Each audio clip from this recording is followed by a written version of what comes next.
Então essa é a segunda aula de Álgebra Linear 3, tá? Vamos começar então seguindo, né, a apostila aí da professora Jéssica. Então tá aqui, gente, ó.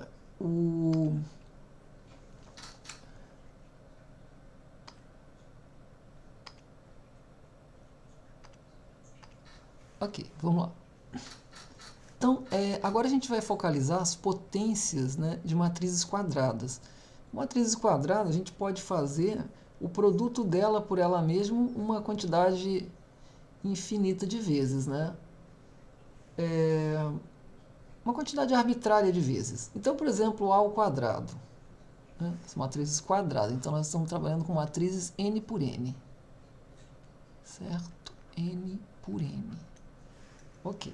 Então, a gente pode fazer, por exemplo, A ao quadrado, A ao cubo, A à quarta, assim, A elevado a k, onde k é um número natural, né? Número natural maior ou igual a 1. Então, por exemplo, se você elevar a k, né, são A vezes A vezes A, k vezes, né? Então, a gente então pode ver que as propriedades de potências de matrizes, né, essas potências inteiras positivas de matrizes, obedecem mais ou menos a mesma relação de potências de números reais, né? Então, por exemplo, potências, né, inteiras inteiras positivas de números reais. Então, por exemplo, A elevado, propriedade 1.20, né? A elevado a m mais n é A elevado a m vezes A elevado a n. A elevado a m elevado a n, né, é A elevado a m vezes n, como todo mundo sabe. Se você tem um fator multiplicativo real aí, multiplicado pela matriz A, né, isso vai dar uma matriz Ka elevado a n, então vai ser K elevado a n, A elevado a n. Tá? Eu peço que vocês demonstrem, é facinho, né? Demonstre. É fácil. É o tipo de exercício bom para os alunos fazerem e se aprofundarem um pouquinho. Vamos seguir aqui, gente. Ó. Definição de matriz idempotente. Matrizes idempotentes, né? Elas são desse tipo aqui, ó. A ao quadrado igual a A. Como a gente vai ver futuramente, isso aqui, por exemplo, pode estar... São matrizes que vão representar projeções, né? Repara, projetar o que já foi projetado dá no mesmo, né? Ao quadrado igual a A. A gente vai entender isso depois com mais calma. Aqui, por exemplo, né, a gente tem aqui uma dessas matrizes de projeção. Depois a gente vai ver onde é que ela está projetando. Então você vê que ela é a matriz A, né, digamos assim, A vezes A reproduziu a própria A. Tá? Um exemplo facinho. Um outro exemplo aqui um pouco mais elaborado, né, onde temos uma matriz aqui um pouco maior, né, 2 menos 1, 1, menos 3, 4, menos 3, menos 5, 5 e menos 4. Ela ao quadrado também reproduz ela própria. É uma matriz idempotente, portanto. Eu peço que você verifique essa conta. Tá? A gente vai mais adiante, né? Vão estar relacionadas às projeções. Tá? São matrizes que vão estar representando operadores de projeção no R2, no R3, e eventualmente até em espaços com dimensão maior. Tá? Lembrando que a gente não definiu ainda de dimensão, tá? Isso vai vir em breve, quando virmos os espaços vetoriais, a noção de base e dimensão. Tá? Espaços vetoriais de dimensão finita, como por exemplo o R2, o R3, o R4. Tá? Existem espaços vetoriais que a gente vai ver de dimensão infinita. Bom, definição de matrizes nilpotentes. Uma matriz é nilpotente quando alguma potência dela, né, reproduz a matriz nula. Aqui no caso, A elevado a K daria a matriz nula. E claro, para A elevado a K, um número menor do que esse K não seria a matriz nula. Tá? É a menor potência, tá? A valência dela aqui, K, é a menor potência para que ela reproduza a matriz nula. Vamos ver aqui um primeiro exemplo, onde nós temos a matriz 0, 1, 0, 0, que a segunda potência dela já reproduz a matriz nula. Tá? Ele é uma matriz nilpotente de ordem 2, ou seja, a segunda potência já reproduz a matriz nula. Aqui a gente vai ver um outro exemplo, né? Essa matriz 0, 1, 2, 0, 0, menos 1, 0, 0, 0, a última linha. Ela, ao quadrado, não vai dar a matriz nula, tá? Mas ao cubo, sim. Então essa daqui teria uma valência 3. Eu peço para que você verifique, simplesinho, tá? Matrizes nilpotentes, tá? Elas também vão estar associadas a muitas situações importantes em álgebra linear. Bom, vamos ver agora uma coisa interessante também, que também vai estar sempre fazendo parte dos assuntos que virão, a transposição. Ou seja, na realidade, a transposição de matrizes é você trocar o status de linha pelo status de coluna. Então, digamos que você tem uma matriz A com M linhas e N colunas, tá? Cujos elementos lá são definidos, A e J. Tá? O que seria, então, a matriz transposta? Seria uma matriz onde os elementos dela seriam as linhas a linha 1 seria a coluna 1 da A. A linha 2 da A transposta seria a coluna 2 da A. Assim sucessivamente, tá? Aqui a gente vai ter um exemplo que vai ficar mais claro. Então você tem, por exemplo, essa matriz A aqui, né? Deixa eu botar aqui outra cor. Nós temos essa matriz A aqui, transposta já, né? Então, quando eu fizer a transposta, olha o que vai acontecer. Quando eu fizer a transposta, o que era a linha vai virar coluna. Ó, repara que a primeira coluna, primeira linha, 1, 5, 3, 4, vai virar a primeira coluna da transposta. Repara que a segunda linha da A vai virar a segunda coluna da transposta. Repara que a terceira linha da A vai virar a terceira coluna da transposta. Então, na realidade, é trocar de status, né, o que é linha por coluna. Repara que a mesma coisa vale para a coluna. Ó, repara que a primeira coluna da A vai virar a primeira linha da transposta. A segunda coluna da A vai virar a segunda linha da transposta. A terceira coluna da A vai virar a terceira linha da transposta. E, por último, aqui nesse exemplo, a quarta linha da A vai virar a quarta coluna da A vai virar a quarta linha da transposta. Se você tem a transposição de uma matriz coluna, vai ser uma matriz linha. A transposição de uma matriz linha vai ser uma matriz coluna, tá? Bom, é fácil, eu peço que vocês mostrem, né, que a transposta de uma triangular superior vai ser uma triangular inferior e vice-versa, né? Tá? E vice-versa. É facinho isso aqui, tá, gente? Vamos prosseguir. Ainda com essa... Tá? A gente diz que uma matriz é simétrica, são matrizes muito importantes, tá? Elas vão estar associadas a operadores autoadjuntos. Esses operadores, a gente vai ver que eles possuem autovalores reais, eles são muito importantes. Tá? Eles descrevem uma quantidade de aplicações enorme na engenharia, nas ciências. Tá? E elas vão estar relacionadas a representações matriciais de operadores, ou seja, de funções lineares, cujos autovalores são reais. Inúmeras aplicações, um ponto importantíssimo. Então é muito importante a gente estar estudando essas matrizes simétricas. Então o que é uma matriz simétrica? Uma matriz simétrica é quando ela é igual à sua transposta, ou seja, tá?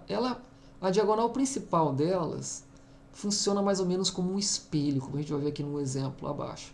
Uma outra definição também importante, aparece em muitas aplicações também, né, embora não tão numerosas quanto as simétricas, seriam as matrizes antissimétricas. Tá? A matriz antissimétrica é definida da seguinte forma: a transposta dela é igual ao negativo dela mesma.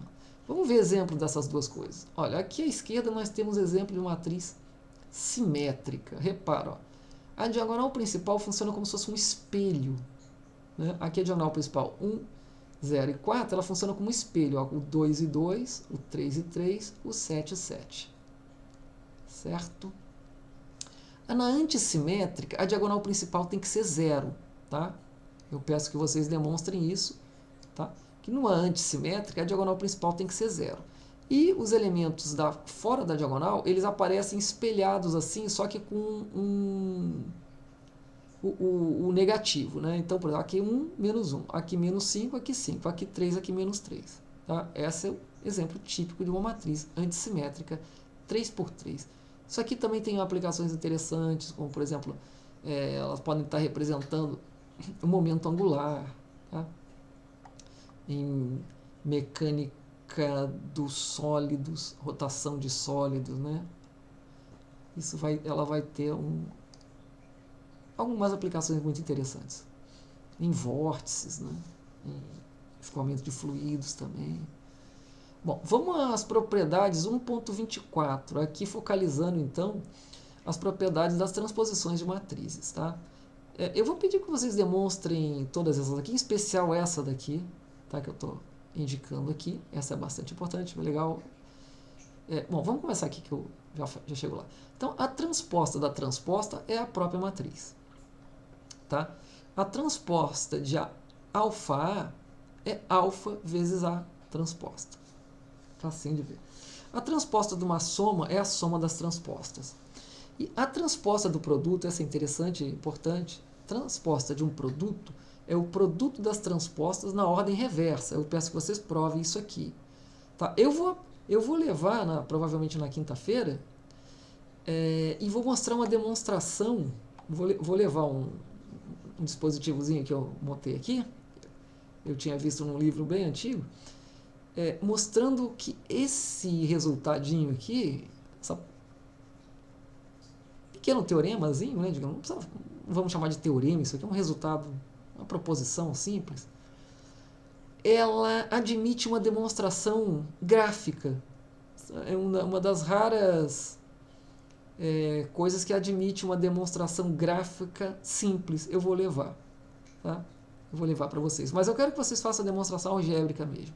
Então, a transposta de um produto de matrizes é o produto das transpostas na ordem reversa. Inclusive, isso pode ser esticado para mais matrizes, tá? Eu quero dizer isso aqui. Você pode ter, por exemplo, A, B, C, D. Quando você fizer a transposta disso, então também vai valer essa. Então seria, por exemplo, a D transposta, a C transposta, a B transposta e no final a A transposta. Então, a transposta de um produto é o produto das transpostas na ordem reversa. Tá? Por último aqui, a gente tem esse último resultado, que uma potência da A, né, é uma matriz, a transposta disso é a potência, é a mesma potência K, tá, inteira positiva, da transposta. Tá? Eu peço que vocês demonstrem isso aí, é simples, tá? É só para vocês se envolverem um pouco mais no aprendizado aqui.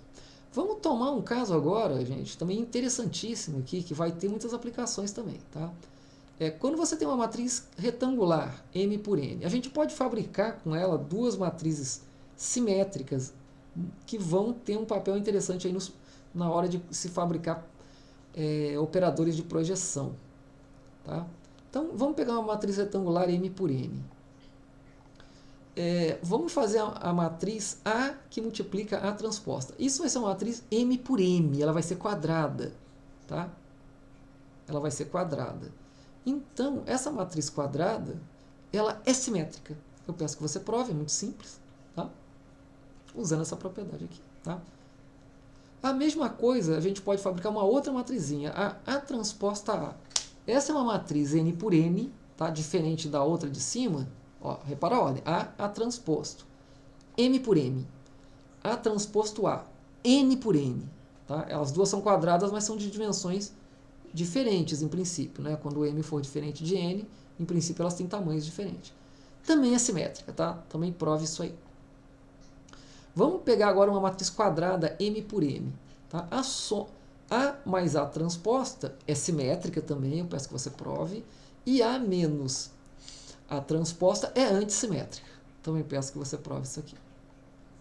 Tá? E guarde esses resultados que eventualmente eles vão ser importantes. Pessoal, vamos ver agora uma aplicação muito interessante, muito bonita, de potência de matrizes. Tá? Onde também vai ficar evidente que o cálculo numérico num computador de potência de matrizes é uma coisa muito importante. Futuramente eu vou mandar, em breve agora eu vou mandar também um pequeno tutorial sobre o Maxima, que é um software de computação algébrica. Eu vou mandar os principais comandos aí para álgebra linear, para matrizes, vetores, simplesinho, tá? Para quem quiser poder estar fazendo algumas contas lá nesse computador. Ele tem para Android, tem para Apple também, está na apresentação aí da disciplina, tá? Na apresentação aí que tem no AVA, e tem também para Linux e para Windows. Tá? Vamos ver o que é uma cadeia de Markov. Vamos ver se eu consigo explicar isso aqui a contento. Ó, antes de começar a explicar o caso geral aqui, deixa eu falar para vocês assim um exemplinho simples aqui do lado que talvez seja interessante perceber. Vamos pensar, gente, vamos pensar em ciclos econômicos, tá? Então, digamos que tenha 3 ciclos econômicos, né? Por exemplo, crescimento econômico, estagnação econômica. Crescimento é quando, digamos assim, a riqueza vai aumentando. Estagnação é quando a riqueza nem aumenta nem diminui. Fica ali mais ou menos, né? Perde e ganha. E digamos que tem o ciclo de recessão, né? Onde você está perdendo riqueza, digamos assim. Tá? Esses ciclos econômicos acontecem dentro de países e no próprio mundo, né? Se alternam aí esses ciclos há várias explicações de economia de por que né, fica dessa forma, mas eu acho que a própria pergunta, muitas vezes, ela perde o sentido, porque tudo é assim, né? Tudo tem período de crescimento, estagnação e decréscimo, né? Então, quer dizer, bom, vamos supor que existam esses 3 estados, tá? Esses 3 estados numa certa economia. Tá? Então, como é que... Veja, isso, digamos, num certo período, que vamos chamar de período, sei lá, T1. Tá? Aí, digamos que virá uma outra etapa futura, tá? Uma etapa T2. Tá? Então, você também vai ter essas coisas lá como possibilidades. Tá? Então, digamos, só para ser específico, né? Digamos que você estava num período de estagnação, na primeira etapa. Tá? Aí, existe probabilidade de você continuar estagnado, de você voltar a crescer ou de você piorar e entrar em recessão. Ser otimista, vamos supor que o sistema no período T1 estava estagnado, mas que depois ele migrou para um período de crescimento. Tá? Aí numa etapa 3, tá? Numa etapa 3 também continuam as mesmas possibilidades, tá? Crescimento, estagnação, tá? E recessão. Tá? Então, quer dizer, daqui, digamos que, suponha que ele tenha continuado num novo período de crescimento. Tá? Numa etapa 4, digamos que a coisa meio que saturou, né? E ele caia, sei lá, por alguma razão caia direto numa situação de recessão. Tá? E assim vai. Gente, o que eu quero dizer é o seguinte, é que esses processos, tá, são muito comuns. Tem vários tipos de processos que se dão dessa forma. Né? Você muda de estados, etapa a etapa, você passa uma certa etapa, você fica numa certa condição, numa etapa posterior você migra de estado. Aqui no caso nós temos 3 estados da economia. Tá? Claramente isso aqui é uma macroeconomia. Né? E o que faz a transição de um estado para o outro são fatores probabilísticos, tá, gente? Não, é claro que você pode dizer que existem fatores indutores do crescimento, indutores do decrescimento, etc. e tal, mas digamos que numa aproximação bastante razoável, essas coisas se processam de forma probabilística, né? Existem probabilidades, né? Ok? De você estar entrando num estado ou no outro, certo? Então, o estudo desse tipo de dinâmica é muito interessante. Tá? Vamos ver então como é que seria isso, de uma maneira geral. Né? Você tem, digamos, N estados possíveis. Aqui eu coloquei 3 estados do crescimento. Né? Você tem N estados possíveis do seu sistema. Tá? Por exemplo, não precisa ser só 3, pode ser 2, pode ser... Enfim, os estados possíveis para aquele sistema. Então, digamos, em várias etapas. Tá? Digamos que uma etapa K-1, Tá? Você tem os estados na etapa K novamente, na etapa K mais 1 e assim por diante. Né? A cada etapa, né, a probabilidade de transição. O que é a probabilidade de transição? Isso aqui, né? Quer dizer, a gente estava aqui, por exemplo, estagnado. Aí existia a probabilidade de crescer, existia a probabilidade de sair daqui e continuar estagnado, existia a probabilidade de, estando estagnado, passar para recessão. Tá? Enfim, a cada etapa existe probabilidade de transicionar de um estado para outro estado, ou para o próprio estado. Né? Existe o que a gente chama de, a cada etapa, as probabilidades de transição. Tá? Então a gente vai chamar essa probabilidade de transição, tá, de P da etapa K, né, J e J. O que significa isso? Isso aqui está significando o seguinte, a gente vai ver aqui embaixo, né, que isso aqui é a probabilidade do sistema estando no estado EJ no tempo K-1, transicionar para o estado EI, tá, no tempo seguinte K. Tá? Vamos explicar melhor aqui. O que está acontecendo aqui, gente? Ó, imagina que você está aqui no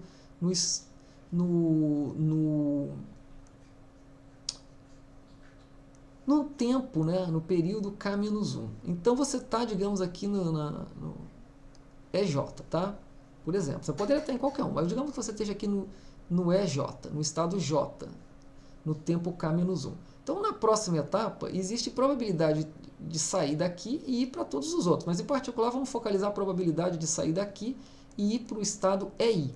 Tá? Então, essa probabilidade de transição, a probabilidade de sair daqui e vir para cá, eu estou chamando de PK e J. Ou seja, a probabilidade de, no estado K-1, no período K-1 e no estado EJ, eu passar para o estado EI na etapa seguinte, tá? Como a etapa anterior é K-1, aqui você tem a etapa seguinte, K. Tá? Bom, isso aqui é a probabilidade de transição. Bom, por outro lado, existe a própria probabilidade de você estar habitando um desses estados aqui. Tá? Digamos que você comece aqui, por exemplo, né? Em K-1. Tá? Eu estou dizendo que aqui é a probabilidade de transição do EJ para o EI, tá? Mas quem disse que eu estou obrigatoriamente no EJ? Né? Quer dizer, existe uma probabilidade de eu estar no E1, no E2, no EJ, no EK. Então, essa probabilidade de estar aqui num desses estados é o que eu chamo de PEJ daquela etapa. Né? Então, na etapa K-1, eu tenho a probabilidade de estar no estado EJ. Tá? Claro que eu tenho a probabilidade de estar no estado EN, E2, E1. Tá? Bom, na segunda, né, etapa também tem a probabilidade de estar no estado EI na etapa K. Tá? Então, como é que se ligam essas probabilidades? Né? Bom, primeiro deixa eu falar uma coisa. Quando a probabilidade de transição, tá, essa probabilidade de transicionar de um estado numa etapa para outro estado na próxima etapa, é o que eu chamo de probabilidade de transição. Tá?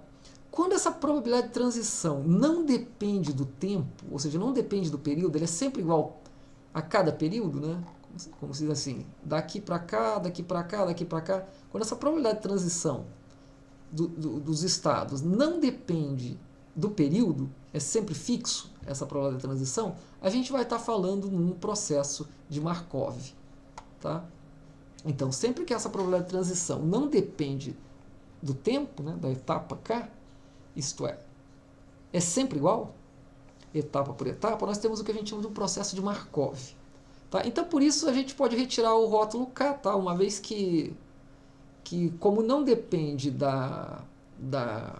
do tempo, tá? A gente vai chamar isso aqui simplesmente de P e J. Eu não estou dizendo, pessoal, que para todos os processos, essa probabilidade de transição não depende do tempo. É claro que ela pode depender do tempo. Tá? Aqui no próprio nosso exemplo de economia também, isso pode depender do tempo. Essa probabilidade aqui, ó, de estagnação para crescimento, aqui nessa etapa T1 para T2, ela pode ter um valor. Pode ser que aqui embaixo, tá, quando você fizer aqui, tá, essa probabilidade aqui, pode ser que já tenha um outro valor. Tá? Porque economia também entra em outros processos, né? Por exemplo, o esgotamento dos recursos, etc. e tal. Tá? Mas a gente vai tomar um caso particular aqui, né, que é esse processo de Markov, em que essa probabilidade de transição, EJ, por exemplo, de EJ para EI, seja sempre a mesma etapa por etapa, ou seja, de tal maneira que eu posso tirar esse rótulo K daqui. Tá? Isso é o que a gente chamaria de um processo de Markov. Então, por exemplo, aí, né, retirando esse rótulo. Né? Então, se eu estou aqui na etapa K-1, né, vai existir as probabilidades de eu sair dos estados aqui, né, e transicionar, por exemplo, para o estado EI. Então, essa daqui seria PI1, que é a probabilidade de sair do estado 1 e ir para o estado EI. A PI2, que é a probabilidade de sair do estado 2 e ir para o estado EI. E assim por diante. Né? Tem todas as probabilidades. Não depende do K, não depende do tempo. Isso aqui vai ser igual etapa por etapa, etapa por etapa. Tá? Então, por exemplo, né, qual é a probabilidade, né, de eu atingir lá na etapa K? Né? Qual é a probabilidade de na etapa K eu atingir aqui o estado EI? Tá? Bom, você veja que é o somatório, né, de todas essas probabilidades da etapa anterior. Tá? Vai ser as probabilidades de eu estar aqui multiplicado pelas probabilidades de transição, cada uma, somadas todas elas. Né? Óbvio que isso aqui tudo, né, o somatório desses caras todos tem que dar 1, né, que é a probabilidade máxima. Isso aqui eu estou adiantando coisas assim de cálculo probabilístico que eu sei que a gente sabe intuitivamente, tá, gente? Eu mesmo não sou especialista dessa área. Tá? Então, o que eu quero dizer é o seguinte, né, a probabilidade de eu terminar aqui nesse estado EI na etapa K vai depender das probabilidades de eu estar em qualquer um desses estados, né, tá, multiplicado respectivamente pelas probabilidades de transição, somado todas essas possibilidades, né, que desemboquem aqui, tá, nessa etapa. Então, o que é P? Né? É a probabilidade de acontecer EI na etapa K. Tá certo? É claro que existe probabilidade de acontecer as outras também. Né? Quando somar todas essas probabilidades, tem que dar 1. Tá? Bom, logicamente, né, depende de todas as possibilidades da etapa anterior. Né? A possibilidade de eu estar no estado EI na etapa K vai depender de todas as possibilidades anteriores, né? Que você não sabe onde é que você estava anteriormente. Né? Existe probabilidade de estar lá, em todas elas. Então, se eu abrir essa matriz aqui, né, você vai ver que isso aqui é a expressão de um ponto da matriz. Olha só como é que ela fica aqui. Né?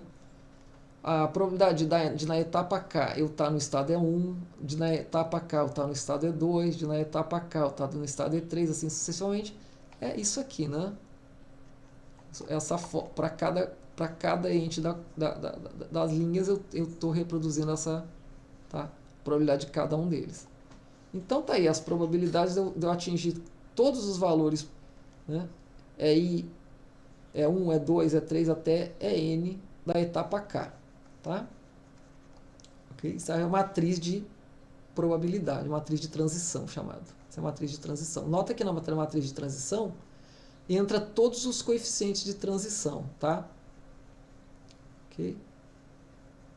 Da etapa K para etapa, da etapa K-1 para a etapa K, mas como não depende do tempo, isso aqui é sempre igual, tá? Certo? Ou a gente pode denotar dessa maneira, né? XK, a matriz de transição, que não depende de T, vezes a etapa anterior, K-1. Aí é como é, né? O T não depende do tempo, é o que a gente chama de matriz de transição de probabilidades. É o que a gente vai chamar de cadeia de Markov, né? Então, por exemplo, né, vamos fazer um exemplinho aqui de como isso aqui funciona. Um caso simples, tá? Bem simplesinho, onde você tem dois estados possíveis para o clima em determinados períodos, tá? Esse período pode ser de uma década, sei lá, são os cientistas que vão definir. Vamos supor que seja aqui, sei lá, uma década. Então, uma década ela pode ser predominantemente chuvosa ou predominantemente seca, numa certa região, tá? Então, chuvoso e seco. Aí, isso K-1 determinada, sei lá, uma década. O K a próxima década, K+1 a próxima década, assim por diante. Então, digamos que numa certa etapa, tá? A probabilidade de transição de chuvoso para chuvoso, né, para continuar chuvoso, é 1/4. De chuvoso para seco é de 3/4. De seco para chuvoso é 1/2. E de seco para seco também é 1/2. Tá? Essas são as probabilidades de transição fixas aí para esses estados. Tá? Bom, então vamos lá. Então a matriz de transição, nesse caso, ela vai ser assim, ó. Chuvoso, seco, tá? Então seria 1/4, repare esse aqui, ó, CC, tá? 1/4, SC, tá? 3/4. Esse aqui, CS, CS, 1/2 e SS, 1/2. Tá aqui. Então essa seria a matriz de transição dos estados lá, tá? Isso aqui suponhamos que é fixo, tá? Isso aqui vem num cálculo probabilístico científico, né? Os cientistas medem aí durante, né? Muitos fazem observações que vão depender do conhecimento científico dele, né? Do clima e tal. E aí eles têm né? Esses insights aí probabilísticos, tá? É claro que isso pode estar sendo corrigido, né? Eventualmente você lança essas probabilidades de transição, mas eventualmente teria que fazer pequenas correções nisso, né? Isso são estudos científicos, tá? Que podem ser baseados em uma quantidade de estudos específicos dessa área do clima, né? Estudo do clima, né? Enfim. Ou pode ser baseado em dados históricos, né? Também é válido. Né? Observações ao longo de séculos, nós já temos essas observações. Também você pode estar reproduzindo esse tipo de observação histórica, simplesmente, né? Um modelo histórico, digamos assim. Ou pode ter um modelo científico baseado em equações da físico-química, certo? Bom, os cientistas vão dar um jeito de determinar essas probabilidades de transição. Mas vamos supor que a probabilidade inicial de seca, né, é o que eu vou chamar de P0S, e aqui a probabilidade inicial de chuva, que é P0C. Tá? Então, se eu começar aqui, né, no início, o x0, que é P0S, P0C, P0S, né, aí eu vou transicionar para a primeira etapa, da primeira etapa para a segunda etapa, ou seja, quando eu fizer aqui da primeira etapa, né, uma equação recursiva, né, eu vou ter Tx0. Para a segunda etapa, eu vou ter Tx1, que é T2x0. Na terceira etapa, que eu vou obter o x3, eu teria T de x2, que é T3x0, e assim por diante. Tá? Lá para a enésima etapa, né, eu vou ter o xn, que vai ser o t que multiplica as probabilidades né, da etapa anterior. Ou seja, tnx0, tá? Para n maior ou igual a 1. Você vê que é uma potência aqui da matriz, né, como a gente vem estudando. Mas vamos pegar um exemplinho, né? Vamos tomar o que é a probabilidade inicial de chuva e a probabilidade inicial daquele período ser seco, de 4/5 e 1/5. Nota que tem que somar e dar 1, tá, pessoal? Não tem jeito, porque senão não está calibrado probabilisticamente. A probabilidade total tem que ser 100%, né? Ou seja, 1. E o valor que varia de 0 até 1. Então, por exemplo, aqui, né? A gente tem a matriz de transição aqui em cima, essa, e temos aqui a probabilidade inicial, tá? Se a gente fizer a quarta, tá? Você pode pegar aquela matriz, elevar a quarta, vai dar isso aqui. Eu peço que vocês verifiquem esses números, tá? Multiplica pela inicial, isso aqui é até a quarta, tá? Até essa daqui, tá? Eu peço que vocês façam até a quarta e encontrem esse valorzinho aqui, tá, pessoal? E aí, você... Ah, não, peraí, desculpa. Aqui é a T. Aqui, pessoal, esqueci. Rapidinho, deixa eu acertar aqui. Eu peço que vocês façam a conta. Aqui tem que levar a 4, tá? Aqui, eleva a quarta, isso aqui, multiplica por isso. Vai dar aproximadamente isso aqui, tá? Vai ter uma pequena aproximaçãozinha, tá? Então, peço que vocês elevem a quarta aqui para fazer essa conta direitinho. Ok? Tá aí.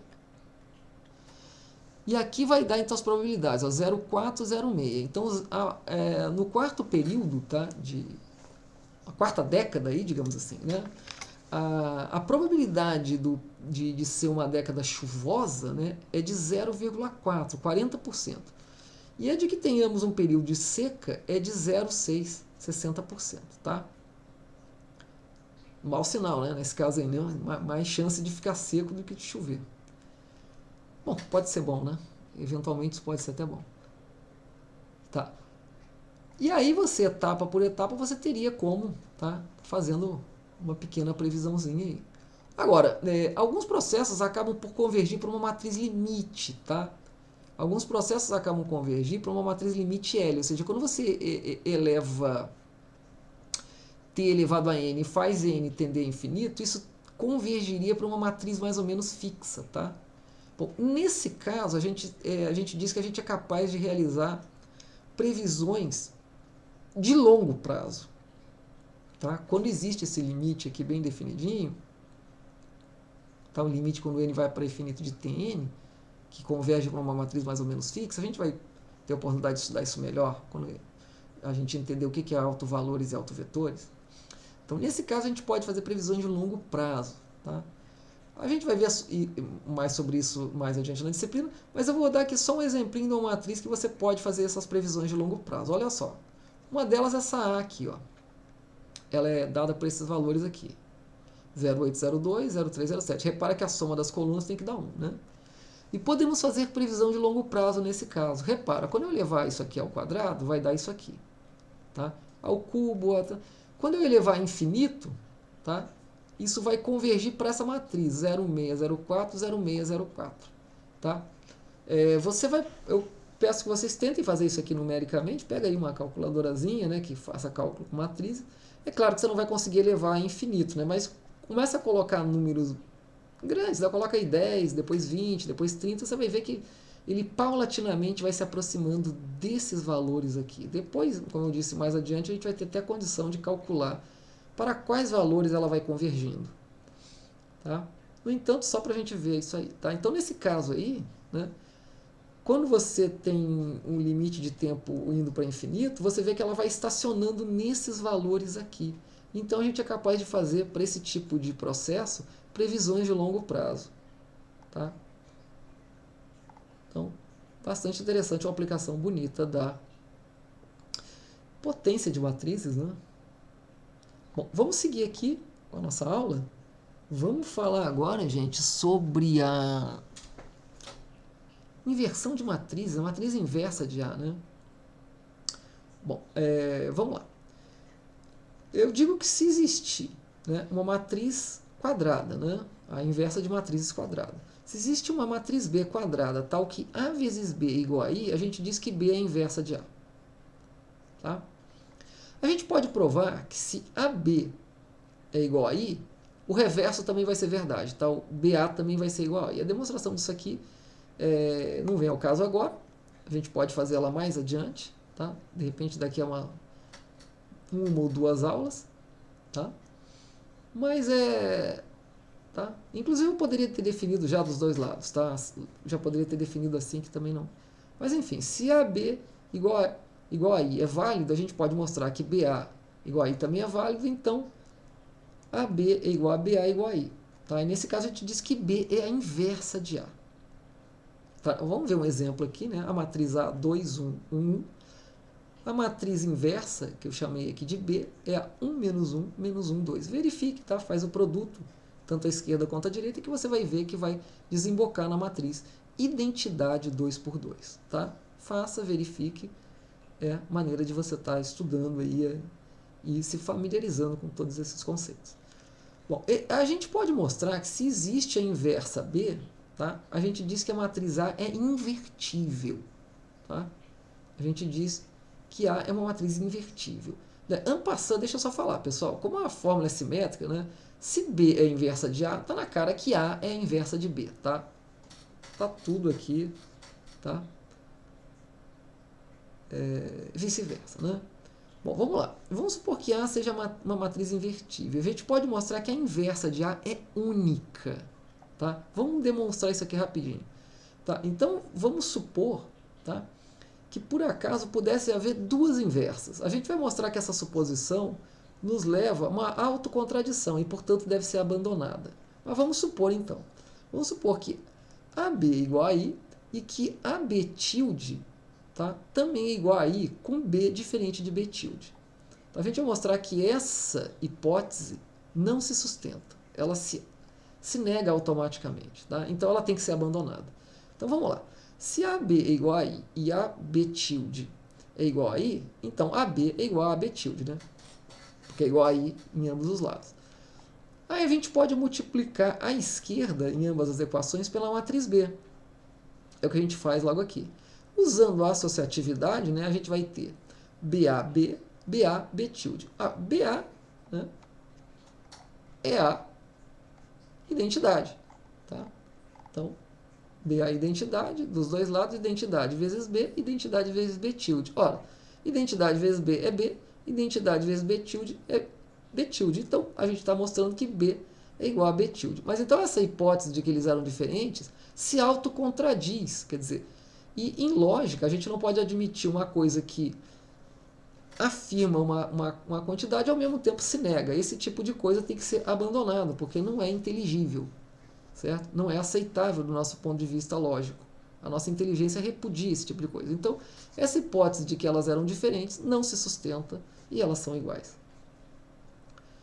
Bom, já que a inversa é única, né, a gente pode dar um rótulo apropriado para ela. Né? Se a inversa de A é única, então a gente pode fazer uma referência à própria A. Né? E à própria unicidade dessa inversa. Então, eu prefiro chamar ela de A menos 1. Inclusive, essa notação vai ser muito frutífera no sentido de que vai poder expandir aquela álgebra que a gente estudou no início, das potências. Né? Em vez de a gente ficar só com potências de inteiros positivos, a gente vai poder, logo abaixo, que a gente vai ver, expandir aquela álgebrazinha, aquela que está lá no início, tá, pessoal? Para essa daqui, né? Vamos expandir aquela álgebra, aquela primeira proposição, né? Das potências, essa aqui, que valia só para inteiros positivos, né? Agora, né? Maior ou igual a 1. Mas vai valer agora para todo mundo, para zero inclusive. Vai valer para todos os inteiros, positivos e negativos, porque a gente vai estar escolhendo essa potência da inversa menos 1. Isso faz todo sentido. Vamos voltar lá. Então tá aqui. Tá? Bom, uma observação interessante é mais adiante, tá, na disciplina, daqui a provavelmente uma ou duas aulas, a gente vai poder estar vendo como se desenvolve um cálculo sistemático para encontrar a inversa. Tá? Tem várias maneiras, tá, pessoal? Uma das melhores maneiras é o método de Gauss-Jordan, que a gente vai ver daqui a pouco. Tá? Bom, uma das propriedades imediatas do fato da matriz ser invertível é essa daqui. Né? Se você tem uma equação desse tipo aqui, AX igual a Y, né? X pode ser um vetor, pode ser uma matriz quadrada, né? Pode ser qualquer matriz que, de tal maneira, as dimensões vão ser iguais, tá? Senão a igualdade não se processaria. Tá? Mas se a é invertível, eu posso mostrar imediatamente que x é igual a y. Tá? Eu peço que você demonstre isso. É muito simples. Tá? Vai ser simplesmente multiplicando a esquerda pela inversa. Tá? Igual a gente fez na demonstração acima. Demonstra, é fácil. Bom, a propriedade 1.29, né? Então agora é usando aí as propriedades da matriz inversa. Digamos que A e B são invertíveis, tá? Então, ó, primeiro, a inversa da inversa é a própria. Né? A inversa de K vezes A é 1 sobre K, tá certo? Que multiplica A menos 1. A inversa de um produto, supondo que os elementos lá dentro são, por sua vez, invertíveis, né? A inversa do produto é o produto das inversas na ordem reversa. Repara bem aqui. Tá? Parecido com aquela da transposta lá. Então, se A e B são invertíveis, tá? A inversa de AB é a inversa de B vezes a inversa de A. Tá? A inversa de um produto de uma potência de A é a mesma potência M da inversa. Tá? E a inversa da transposta, tá? É a transposta da inversa. Eu peço que você demonstre essas 5 propriedadezinhas aí, tá? Simples, mas importante, tá? Sendo capaz de demonstrar essas propriedades simples que dão uma grande habilidade para que a gente vai precisar. Bom, a matriz ortogonal. O que é uma matriz ortogonal? Elas vão estar relacionadas a rotações, reflexões, tá? Elas são importantes, tá? Vão estar relacionadas a um teorema importantíssimo que a gente vai ver provavelmente na última etapa dessa disciplina, que é o teorema espectral, tá? Eles têm muito a ver com o produto interno, tá? Que é o produto escalar. Aqui, uma matriz ortogonal é quando a transposta é a própria inversa. tá? É uma caracterização interessante de uma matriz ortogonal. Uma matriz real ortogonal é assim. Então repara, né? Por exemplo, essa matriz aqui, né? Uma matriz de rotação do ângulo θ no sentido anti-horário, ela é uma matriz ortogonal. Eu peço que você multiplique ela pela transposta dela e verifique que é a própria identidade, mostrando que a transposta é a inversa. Essa daqui também é uma matriz, essa aqui é uma matriz chamada uma matriz de permutação. Essa matriz de permutação também é uma matriz ortogonal e também vale essa mesma propriedade, tá? Eu peço que você verifique. A transposta dela é a própria inversa. Então, finalizando a aula, a gente vai voltar agora para o estudo das potências. Eu peço que vocês mostrem, né, que A elevado a m mais n é igual a A elevado a m elevado a m, tá? A potência da potência é o produto e A elevado a zero é a identidade. Só que agora com mn inteiros, tá? Valendo isso aqui, essa álgebra agora completinha, tá? Para matrizes, né, que são invertíveis, tá? Aqui só para matrizes invertíveis, tá?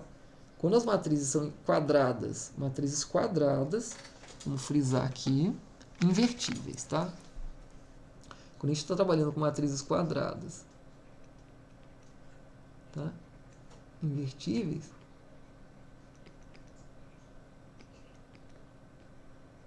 a gente pode ter essa álgebra, né, bem equilibrada, mais expandida, com potências inteiras. Potências tanto valendo negativas como positivas. E a própria nula que é definida como sendo a identidade. Tá? Pessoal, com isso a gente termina a nossa segunda aula. Tá? Eu peço que vocês enderecem as dúvidas para mim. Ok? E a gente segue tentando aí apresentar a melhor forma possível para que todos aprendam e a gente se desenvolva bastante. Um abraço a todos aí. Boa tarde.